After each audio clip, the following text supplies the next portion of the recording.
5.2, इसको हमें polar form में कन्वर्ट करना है, क्वेश्चन नंबर 6। तो ये है -3, क्योंकि आयोटा का टर्म नहीं है तो 0 आयोटा लिख लिया इसको। तो इसका मतलब ये इस फॉर्मेट में हो गया -a प्लस आयोटा b, यानी सेकंड क्वाड्रेंट। तो it lies in second quadrant.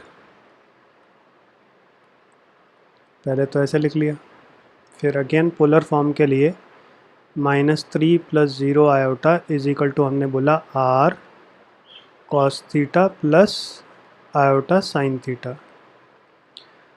अब कंपेयर कर लो, comparing real and imaginary parts. तो रियल पार्ट लेफ्ट साइड पे -3 है, that will be equal to r cos theta, और इमेजिनरी पार्ट मेरा क्या है 0, that will be equal to r sine theta. अब स्क्वायरिंग करो तो 9 इज इक्वल टू हो गया r square cos square theta, और ये हो गया 0 is equal to r square sine square theta.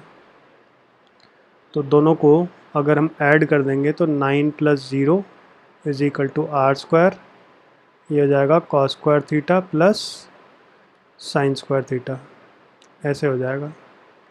तो cos square theta plus sine square theta 1 हो गया, तो 9 इज इक्वल टू आ गया r स्क्वायर, तो r का वैल्यू यहाँ से आ गया 3, तो r आ गया।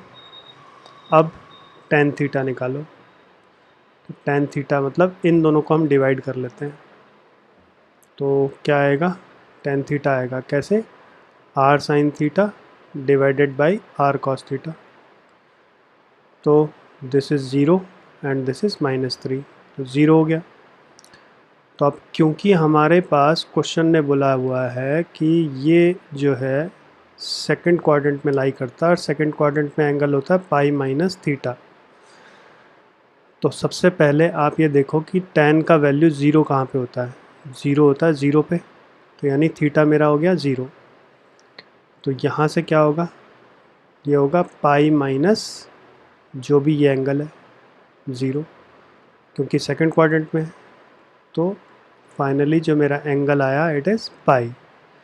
तो पोलर फॉर्म क्या हो जाएगी, पोलर फॉर्म इज़, r का वैल्यू डालो पहले, r is 3 cos pi plus iota sine pi, ये मेरा आंसर आ गया।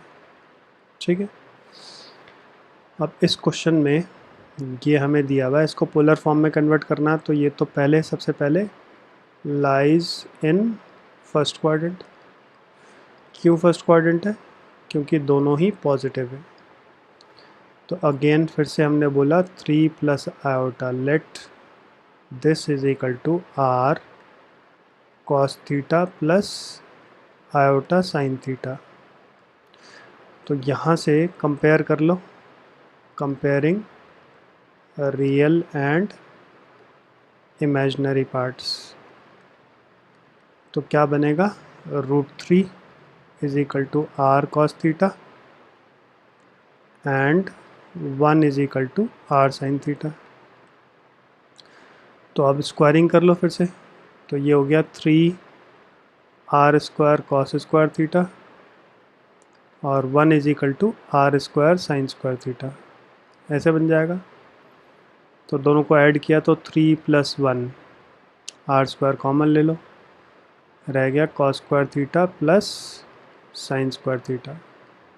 तो ये मेरा क्या हो गया, ये 1 हो गया। तो 4 is equal to r square, तो r मेरा 2 आ गया। अब r2 आ गया, अब इन दोनों को डिवाइड कर लो, r sine theta divided by r cos theta. तो r साइन थीटा की जो वैल्यू है 1 है और इसकी वैल्यू √3 है, तो ये क्या बन गया, tan थीटा बन गया। अब क्योंकि फर्स्ट क्वाड्रेंट है तो tan थीटा का 1/√3 वैल्यू होता है π/6, तो थीटा मेरा क्या आ गया, थीटा आ गया π/6। तो फाइनली हम बोलेंगे पोलर फॉर्म इज़ r, यानी 2 cos π/6 प्लस आयोटा साइन π/6, ये मेरा आंसर आ गया, दैट्स ऑल। इसके बाद आ जाओ क्वेश्चन नंबर 8। इसमें अब रियल का कंपोनेंट नहीं है, तो इसको पहले तो हम ऐसे लिखेंगे 0 प्लस आयोटा और it lies in first quadrant again, ठीक है। तो अब इसको लिखा हमने 0 plus iota is equal to r cos theta plus iota sine theta. तो कंपेयर कर लो फिर से, comparing real and imaginary parts. तो रियल तो हो गया 0 is equal to r cos theta और इमेजनरी हो गया 1 is equal to r sine theta. तो फिर से स्क्वायरिंग करो, तो ये हो जाएगा 0 is equal to r square cos square theta और 1 is equal to r square sine square theta. और दोनों को ऐड करेंगे तो मेरा बन जाएगा 0 plus 1 is equal to r square common ले लेंगे तो cos square theta plus sine square theta. तो 0 प्लस 1 का मतलब 1 हो गया, तो यहाँ से r मेरा 1 आ गया। तो अब डिवाइड करो, इसको और इसको डिवाइड करो, तो tan थीटा क्या बनेगा, that will B r cos r sine theta, पहले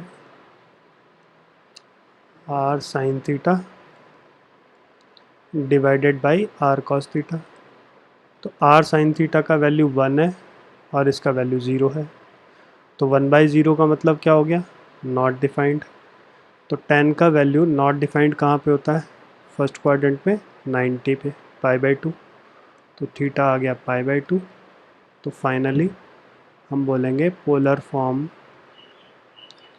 इज़, r का वैल्यू क्या है 1, कॉस थीटा का वैल्यू क्या है π/2, आयोटा साइन π/2। यही मेरा आंसर आ गया, बस।